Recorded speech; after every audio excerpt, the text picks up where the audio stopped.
English idioms. English idioms.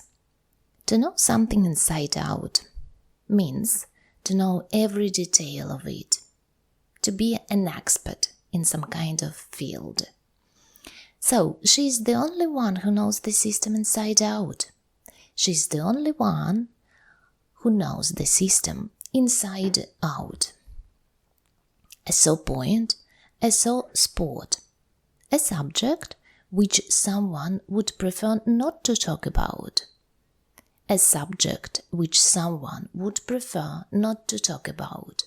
His boldness is a sore point for him, so try not to pay attention to it.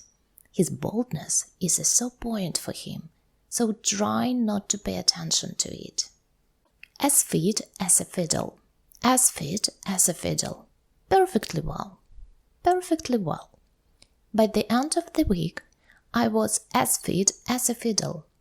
By the end of the week, I was as fit as a fiddle.